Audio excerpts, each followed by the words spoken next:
So unlike Dean's presentation, I will not be showing any Star Wars, particularly any Star Wars porn scenes, so apologies for that. So quick question. How many of you are starting companies or have companies in the B2B space? So sell to enterprise. Okay, so like 3 or 4 people. This presentation is going to be very useful for you guys and not that useful for the rest of you, okay? So those 3 to 4 people out there, this is gold, all right? Do I have a clicker? Yeah, it's not plugged in. How do I change slides? Anyways, so my kind of preamble to this talk is this presentation is literally worth about like $1.2 million, okay? Because that's how much money that we went through, how many mistakes we've made, kind of to quantify those mistakes to build this presentation.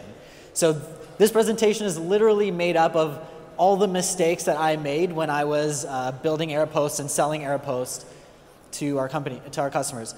So Airpost was kind of in the cloud security space. We looked at companies that had problems with employees using things like Dropbox, Evernote, Salesforce, Box, kind of data leakage in these places, and we built software to help secure that. And so we'd sell this to big companies, pure enterprise play, selling to the CIO. And you can lose a lot of money if you do this wrong. And a lot of companies do waste a lot of money because they don't follow some of these things. They're just trying to recover the clicker. Just committed suicide within the box. So I'll just go over my next slide. My next slide is kind of a little bit about why you should listen to me. So right now I'm based in San Francisco right now in the Valley.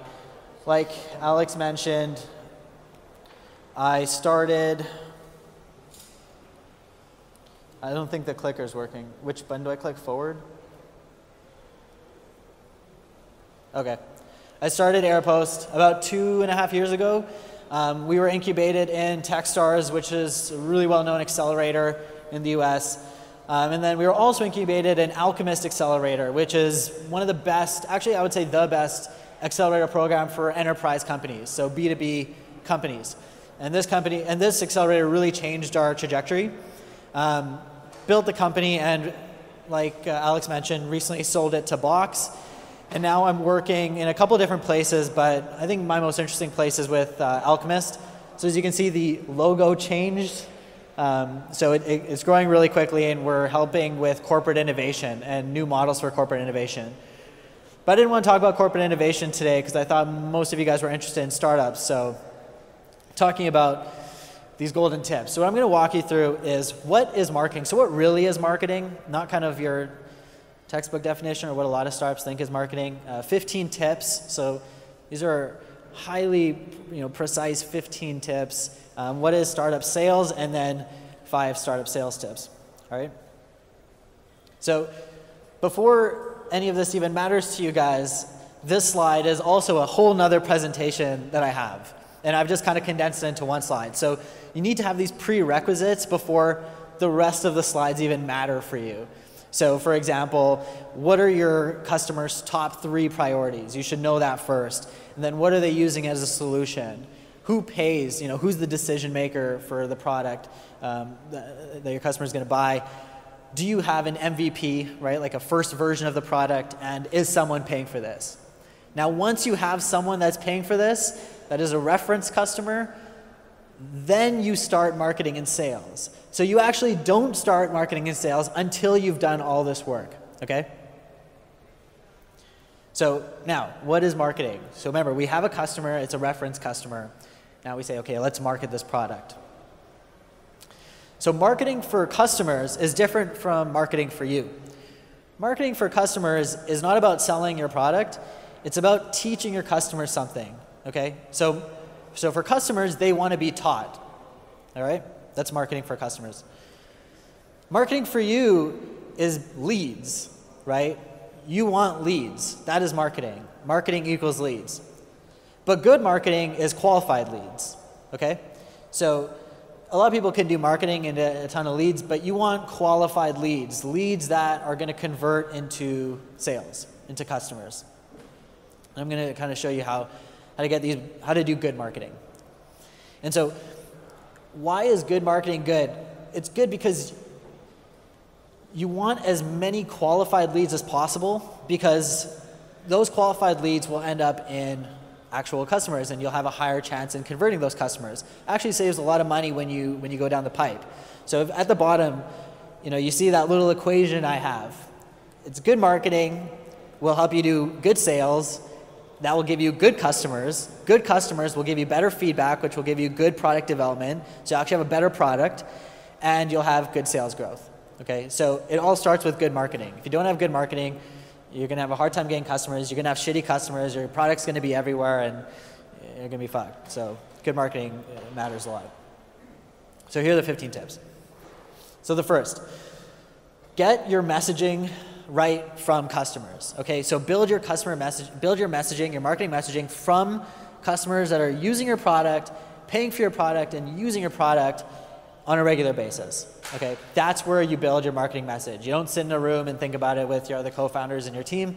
You actually talk to customers and see how they explain your product. One exercise I like doing is saying, okay, if you were to tell your friend about this, how would you tell it to them, right? So that's how you want to build your marketing message, from your customers, from your paying customers, the ones using it, all right? Number 2, focus on one segment. So with Airpost, we could have sold to healthcare, financials, industrials, government, like tons of different segments, okay? And we did initially, we tried, and it was such a big failure because every single industry and segment has their own list of criteria that they need. And it's gonna be so painful for you, because not only does your product have to meet every single need, but your marketing message needs to be different for every single industry and segment, right?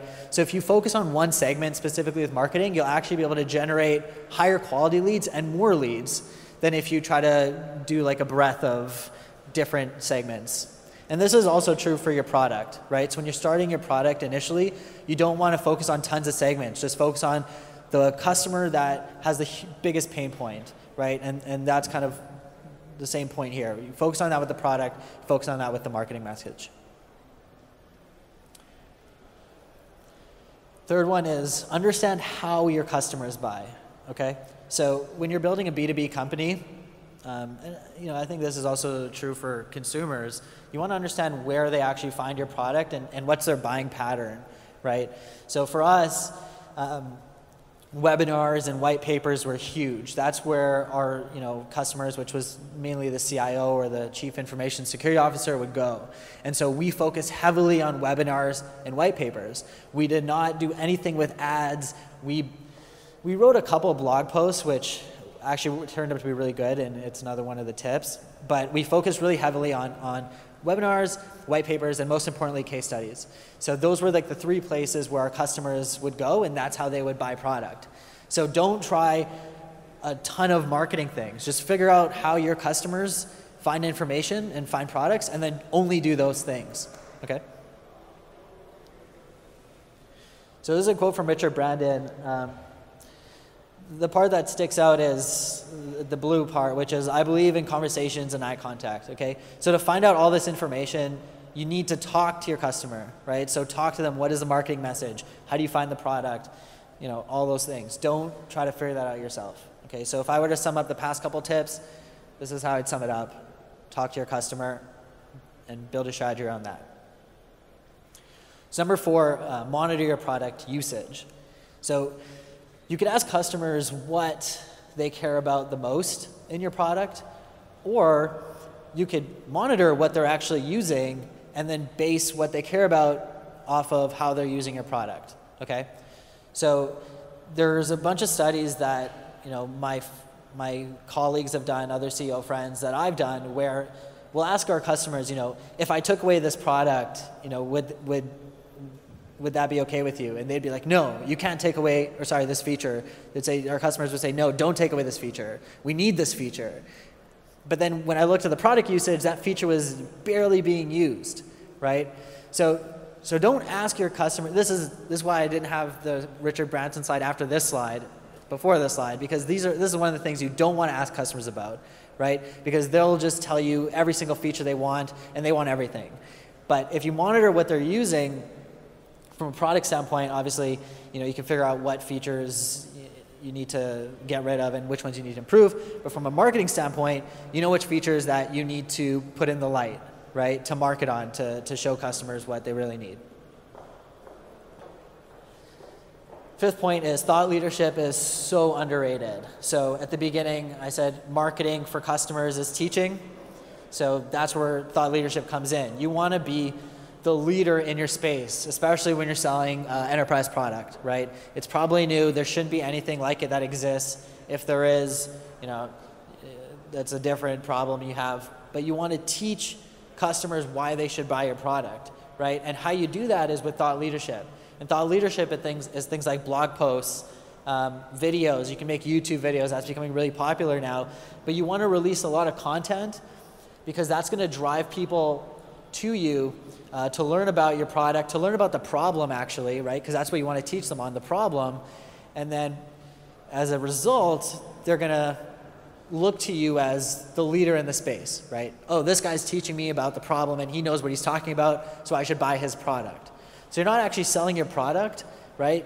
You're teaching. You're teaching on the problem and you're saying, I'm the expert. And then obviously the expert has the best product, right? So they'll come to you through those means. Number 6, build content focused on successful customers. This is something that surprisingly not a lot of enterprise startups do.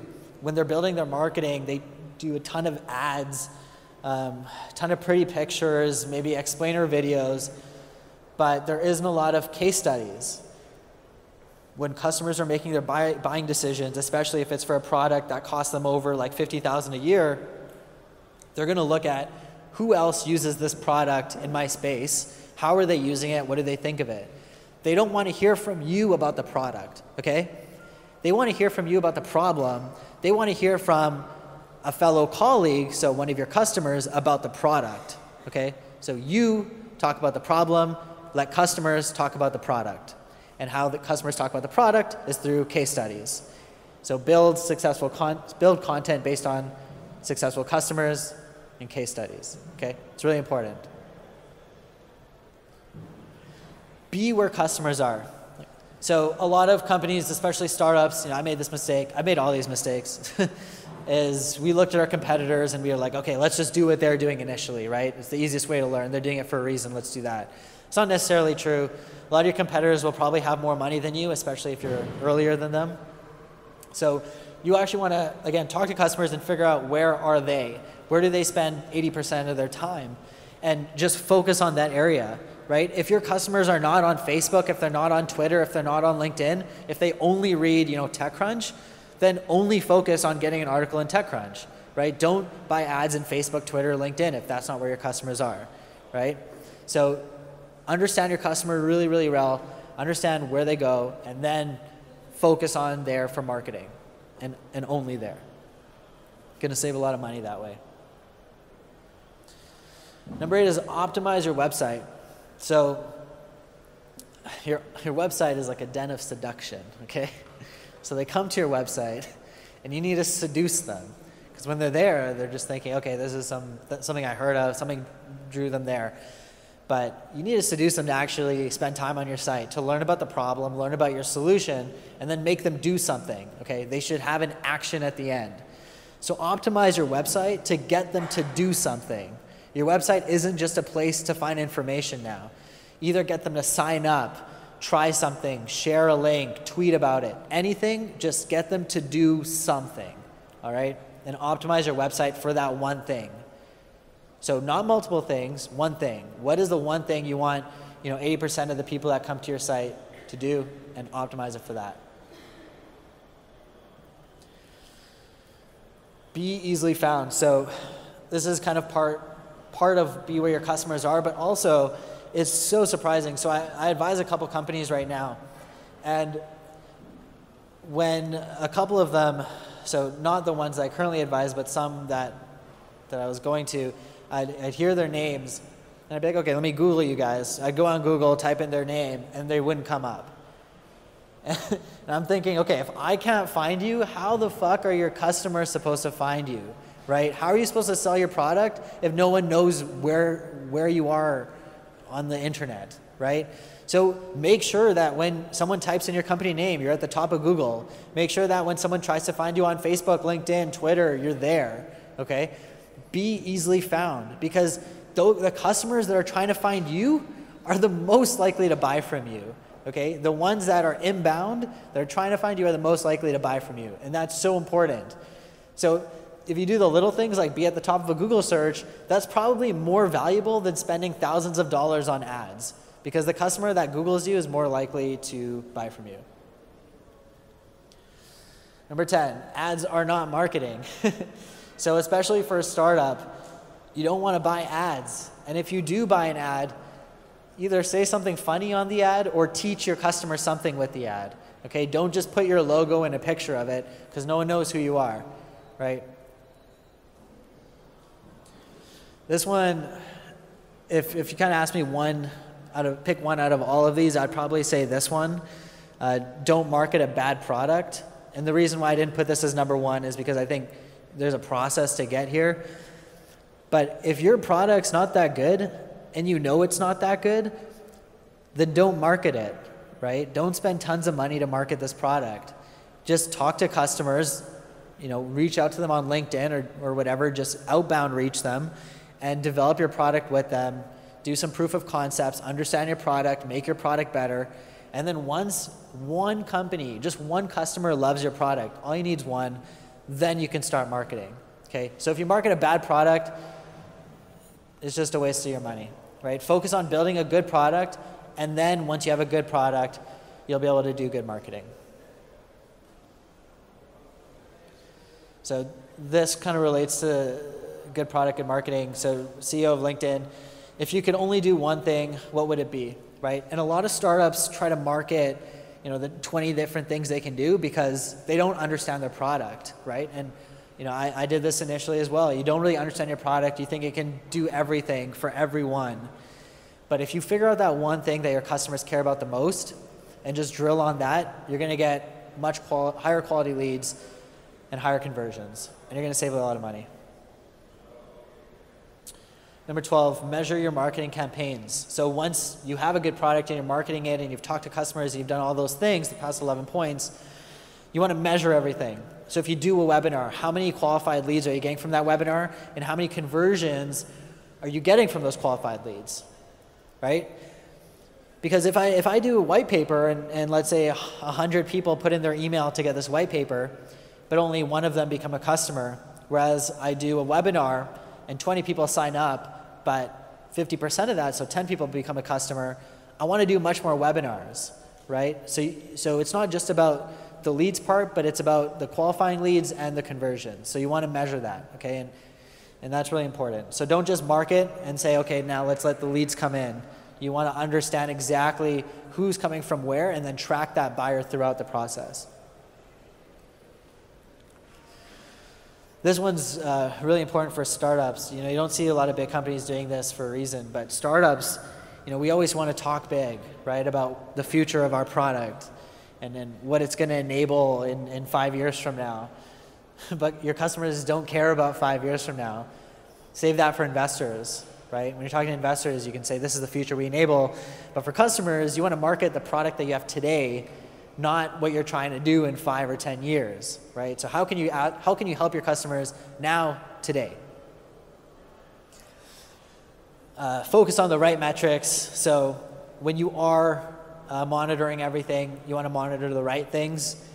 Don't just look at leads and not look at qualified leads. Don't look at person's name without looking their title and their job at the company and all that stuff. You just make sure you focus on the right metrics. That's going to be different for company to company. And the last point I have on marketing for startups is more money does not give you more leads, okay? So just because you pump a ton of money into your marketing strategy does not mean you'll get more leads. If you do a lot of shit marketing, let's say you're spending thousands of dollars on LinkedIn and no one's on LinkedIn, guess what? You're not going to get a lot of leads, right? You might be better off doing one webinar and getting higher quality leads from that, okay? So focus on good marketing, not a lot of money.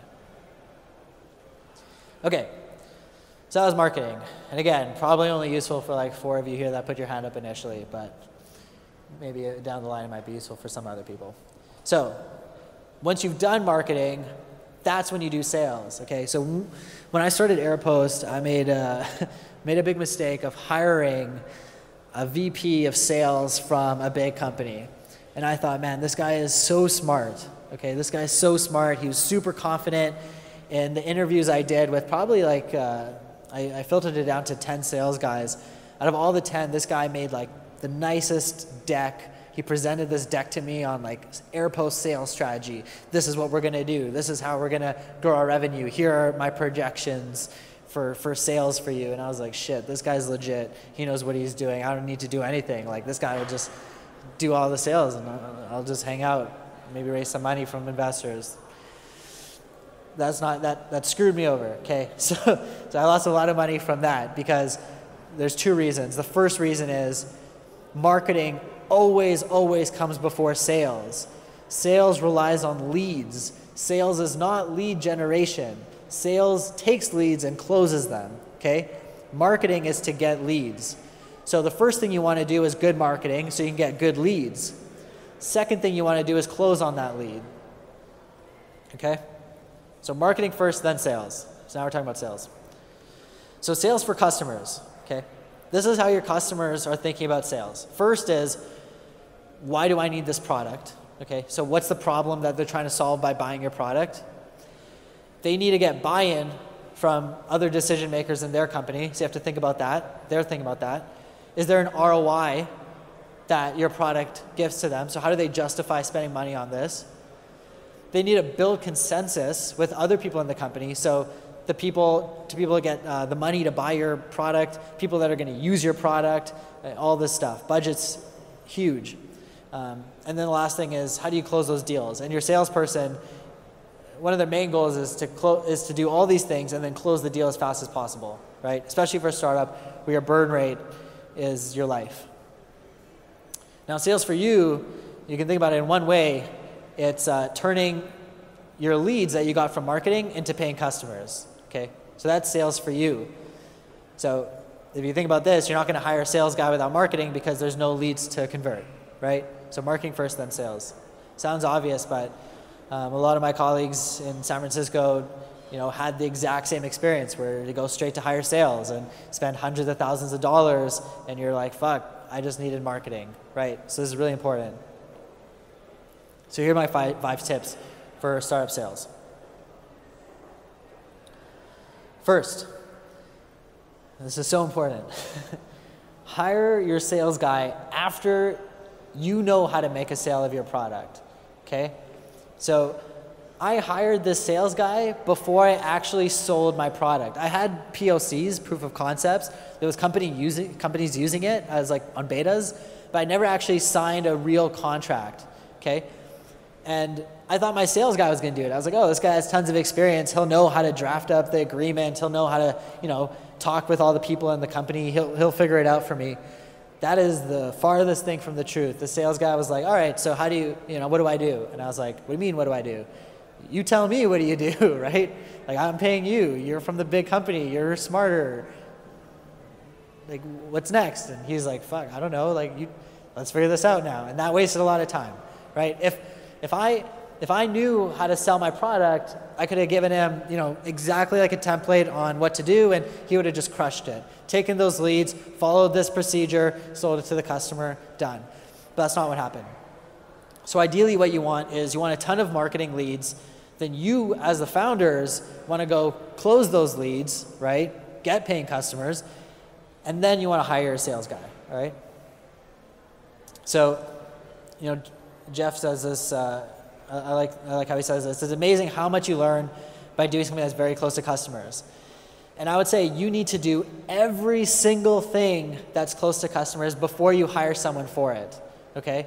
So every single thing you do, you should have done it first before you hire someone to do it. Marketing, do marketing first, then hire a marketing person. Sales, do that first, then hire a salesperson. HR, hire someone first before you hire, an HR person to do hiring.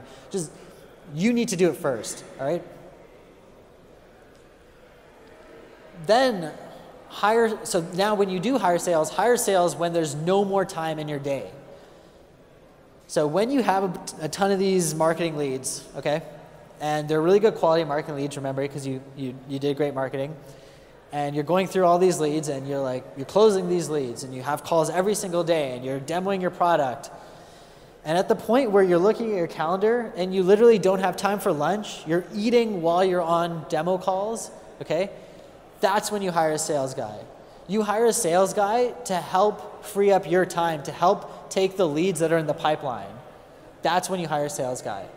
So as the CEO or the founder, except for the technical founder, even though my technical founder was, you guys are the first sales team, right? So me and my co-founders were the sales team initially, because I had to fire that sales guy I hired, and bad experience. So we became the sales team, we did it the right way, and that's what helped us. So you just want to start that way. You want to be the first sales team. Then once you have so many leads that you can't handle anymore, then you hire the salespeople, okay?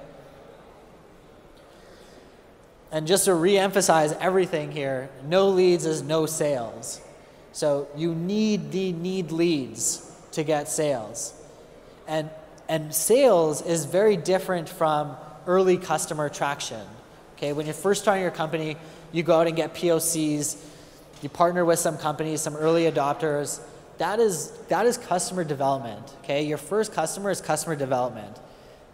After you've done customer development, after you understand your product, when you're trying to get up your revenue, that's sales. Okay, so you don't necessarily need leads to get your first POC, proof of concept. You need sales after, and that's when you need marketing. So remember those things at the beginning. Have a first paying customer that's referenceable. You don't need marketing for that. So no leads, no sales. Number 4 out of 5 in sales is competition is good. So I don't mean competition in your product. I mean competition in your sales team. So you want to hire at least 2 salespeople when you start hiring sales, okay? So what I did initially is I hired this one VP of sales that was supposed to be super smart.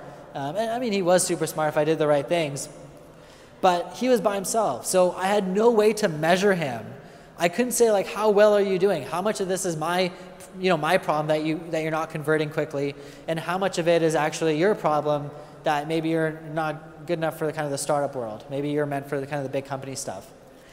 And so the advice I got from my advisors, and I ended up doing, and it worked out really well, is once you have all the leads and all that stuff, you hire at least 2 salespeople. Because now, 1, you can actually learn, they can learn from each other, what the right techniques are. And 2, they're competitive amongst each other. So if one guy closes 5 deals and the other one closes 1, that guy's gonna be like, shit, I just closed 1 deal while this guy closed 5, I better, I better start working harder. So it works out really well when you hire at least 2, okay? Don't hire 1 salesperson. Lastly, create a feedback loop. So all the way from what your marketing campaign was, what was the message in that marketing campaign, what channel did you have that message on, what segment were you focusing on, who were the leads that came through, what % were qualified leads, and then out of those qualified leads, how long did it take you to close those qualified leads? So what was your sales cycle? Who were the customers? Who are they now? And how much are they paying? Okay, you need to create this feedback loop for all of that, And a lot of companies, you'd be so surprised, even the biggest companies in the world don't have a feedback loop from marketing to sales. It's really, really hard to track what message and what marketing channel brought in certain customers. And so if you don't have that, how are you supposed to optimize your marketing, right? Because at the end of the day, it's all about good marketing. So you need this feedback loop so you can have good marketing. Remember, good marketing is good sales, and good sales is more money for you. So that is my golden tips on startup marketing and sales.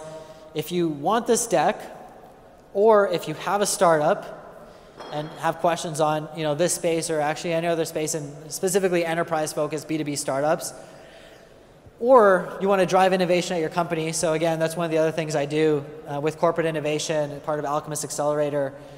Email me, nav@airpost.io, and let's chat. I'm in Silicon Valley. I'm leaving tomorrow, so you can catch me after this or shoot me an email. Thanks, guys. Thank you very much. Yay. So, I think where are you going, my friend? So before we, holy shit, I cannot believe this stuff. I didn't have to ask. There we go. Hey, thanks for the talk. I was wondering, what was the biggest mistake when it comes to marketing that you did in a case of resources, so maybe dedicating time or losing money, or what was that? And what did you lose the highest amount of resources? Okay, so two things. My biggest mistake was not doing marketing first, right? So that's really important. But then specifically when I did start doing marketing, I bought a ton of leads from like discovery.org and all these places. They sell you leads, right? So for like 20 grand or 40 grand, you can buy like a shit ton of leads from tons of different industries. They'll give you like the titles of people, their emails, their phone number, and all this crap. And I bought all this stuff thinking like, oh yeah, if I send it to like 50,000 people and 10% email me back, that's huge. Turns out these people are on a list, so remember other companies are also buying them, so they're getting spammed as well. Not even 1% will click anything in your email. And I didn't think about the message in the email really well. I just thought, oh yeah, this was initially, remember, like early on. I just thought, yeah, if I send them an email about the problem and what we're doing, obviously they'll want it, right? Like, my product's sick. Of course they're gonna want it, right? That's not the case. So the message was pretty weak, and copy is really important, like how you word stuff and what your call to action is. It also wasn't targeted really well to the individual. So I'd rather reach out to 10 people on LinkedIn and craft my message like very specific to them, their background, their company, their problem, than spend 50 grand on like thousands and thousands of leads and send like a really flimsy email to them because they're not going to open it, especially initially. That help? Cool. One of the biggest problems for startups that sell to enterprises is long sales cycles. Do you have any advice or kind of maybe hacks to shorten the time to sell? Yeah, so I actually have like a whole talk on this. This is probably like my biggest area that I focus on. In short, I'm going to give you the short version. In short, what you want to do is you don't want to think of your, at least early on, you don't want to think of your sales as sales. You want to think of it as partnerships. So what you actually want to do is you want to go to companies and say, and find the people that would buy your product and say, hey, I need advice. Okay, I'm building this product. Based on your experience at this company and this and this and this, can you help me understand the value it brings to you, right? And that's how you reach out to them. And then what it turns into is a conversation about, you won't be able to understand the value unless you actually use it. So, use it. And then it turns into, well, you're using this product, and if it's valuable, I mean, you should pay for it, right? Because I'm losing money with you using it for free. And then it turns into, well, I'm not trying to, take your money, but if it's valuable, you should pay for it. So help me understand, how much this is worth to you. And that is actually sales, right? When you're developing your sales. So if you think of it like that, as just getting advice from your early customers, it's actually going to shorten your sales cycle like crazy, because especially if you reach out to the decision maker, that's really important. So one, think of your early sales as advice. And two, when you do your sales, it's really important on who you're targeting and what's your message. So if you're targeting the right people, your sales cycle is going to cut down by like at least 2 months, because otherwise you'll be following around the company on who's the best person, and it's going to get you nowhere. And if you have the right message and you're saying that message to the person that is actually having that problem right now and it's their priority, they're going to buy your product as quickly as possible, okay? So right person, right message, and make sure it's their priority. That's how you can shorten your sales cycle really quickly. Okay, more questions? Cool. Are you guys hungry? Well, Nav, thank you very, very much for your talk. It was great. Guys, thank you very much.